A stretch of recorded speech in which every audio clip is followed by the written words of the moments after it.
इधर। सो आपके जो बोर्ड एग्ज़ाम थे, HSC बोर्ड एग्ज़ाम, आपका फिजिक्स, केमिस्ट्री एंड मैथ्स इसके पेपर हो गए हैं। और अब जो पेपर है जो आपके हाथ में है वो है बायोलॉजी। सो जितना हो सके, जितना मैक्सिमम आप स्कोर कर सकते हो, अब आपको वो बायोलॉजी के अंदर स्कोर करना है। So now how to prepare biology. अब इन दिनों में बायोलॉजी को कैसे हम तैयार करें। सो ये है आपके 12th की बायोलॉजी की टेक्स्ट बुक एंड मैं आपको बताने वाली हूँ कि आपको कैसे प्रिपरेशन करनी चाहिए।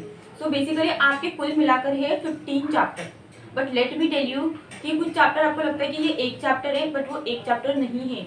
आपको ना ऐसे नहीं, आपको ना ऐसे खिलाया गया है। सो बेसिकली लगता है वो एक चैप्टर है, बट एक्चुअली वो कॉम्बिनेशन ऑफ 2 चैप्टर है। सो अब कैसे प्रिपेयर करना है। सो दिन भी बहुत कम रह गए हैं। जिन्होंने बायोलॉजी में पहले अच्छे से प्रिपेयर कर लिया था, अब आप बस रिवाइज करो।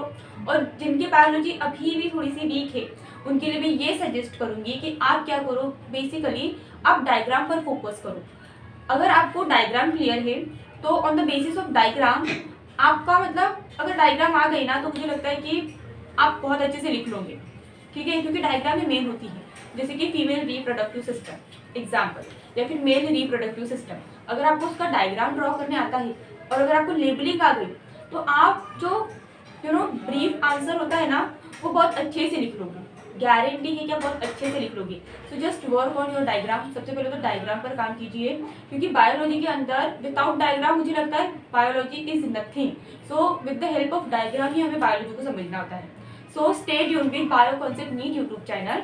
मैं आपके लिए मतलब एक सीरीज स्टार्ट करूंगी जिसके अंदर मैं आपको इंपॉर्टेंट क्वेश्चन बताऊंगी। So stay tuned with bio concept NEET YouTube channel.